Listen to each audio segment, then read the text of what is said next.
সখীপুর নামে একটি গ্রাম ছিল। সেই গ্রামে সকল ধর্মের সকল পেশার মানুষ মিলেমিশে সুখে শান্তিতে বসবাস করত। এই গ্রামের বেশিরভাগ মানুষ হাঁস মুরগি পালত। হঠাৎ করে অনেকের বাড়ি থেকে এক দুইটা করে হাঁস মুরগি উধাও হয়ে যেত। বিষয়টি নিয়ে গ্রামবাসী চিন্তিত। তারপর গ্রামবাসীরা চেয়ারম্যানের কাছে বলছিল, আমার তো 2টা মুরগি নিয়ে গেছে চেয়ারম্যান সাহেব। আর আমার 2টা মুরগি অনেকদিন ধরে পাচ্ছি না। আমি তো বুঝি নাই, বিষয়টাকে এত গুরুত্ব দেই নাই। আমারও তো একটা মুরগি নাই। কি বলো, একসাথে সবার মুরগি উধাও হয়ে যাচ্ছে, এটা তো ভাবার বিষয়। আমার মনে হয় আমাদের গ্রামে কোনো মুরগি চোর প্রবেশ করেছে। হতে পারে মুরগি চোর আশেপাশের কোনো গ্রাম থেকে আমাদের গ্রামে এসেছে। সবাই একটু সজাগ থাকবেন। তারপর চেয়ারম্যানের কথায় সবাই নজর রাখছিল, কিন্তু কিছুতেই চুরি বন্ধ হচ্ছে না। প্রতিদিন কিছু না কিছু মুরগি চুরি হচ্ছে। এটা নিয়ে গ্রামের সবাই চিন্তায় পড়ে গেছে। কিছুদিন যাওয়ার পর দেখা গেল হাঁস মুরগির সাথে সাথে গরু ছাগল চুরি হওয়া শুরু হলো। আজকেও আমার হাঁস মুরগি চুরি হলো।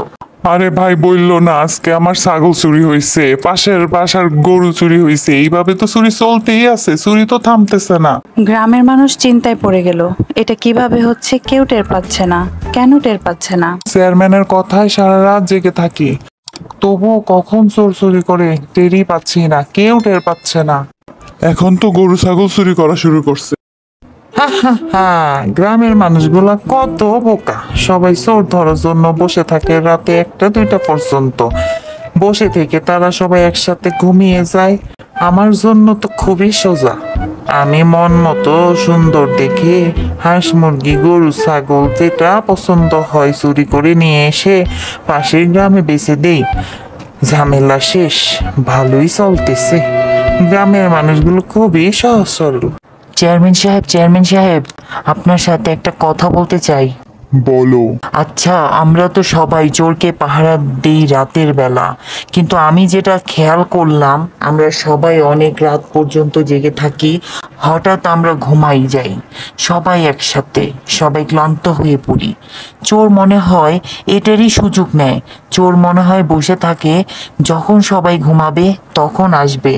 আমরা এই কাজটা যদি করি, আমরা সবাই পালা করে রাত জাগি, তাহলে কেমন হয়? কেউ ঘুমাবে, কেউ জেগে থাকবে, এবং আমরা খুব গোপনে কাজটা করব। আমরা আরেকটা কাজ করতে পারি চেয়ারম্যান সাহেব, আমরা গ্রামের কোনো একটা বাসায় গরু নিয়ে রাখি। পুরা গ্রামে জানিয়ে দেই যে গরুগুলা গ্রামের মানুষকে খাওয়ানো হবে।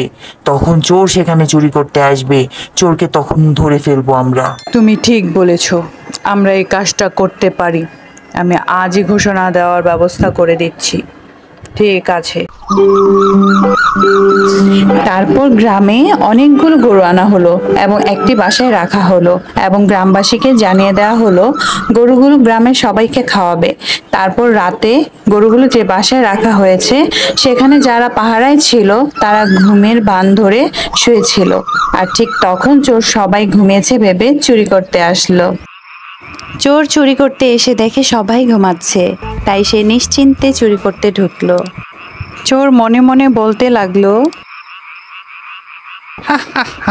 সবাই ক্লান্ত হয়ে ঘুমিয়ে পড়েছে, আমাকে ধরবে বলে জেগেছিল। তারা তো জানে না সবাই ঘুমিয়ে গেলে আমি আসি। কত সুন্দর গরু, আজকে আমি তো একটা নেব না, কয়েকটা নেব। তারপর চোরকে সবাই মিলে ধরে ফেললো। তারপর চোরকে মারধর করে তার কাছে জানতে চাওয়া হলো চুরিকৃত হাঁস মুরগি কোথায়। এই চোর, স্বীকার কর, চুরিকৃত হাঁস মুরগি গরু ছাগলগুলো কোথায়? তখন চোর সব স্বীকার করলো। তারপর চোরকে সাথে নিয়ে চোরের বাসায় গিয়ে অনেক হাঁস মুরগি ও টাকা পয়সা উদ্ধার করা হলো, আর চোরকে শাস্তি দিল। তারপর গ্রামবাসী সুখে শান্তিতে বসবাস করতে লাগলো। বন্ধুরা, গল্পটি কেমন লাগলো কমেন্টে জানাবেন। পরবর্তী গল্পের আপডেট পেতে আমার চ্যানেলটিকে লাইক, সাবস্ক্রাইব করে বেল আইকনটি বাজিয়ে দিন।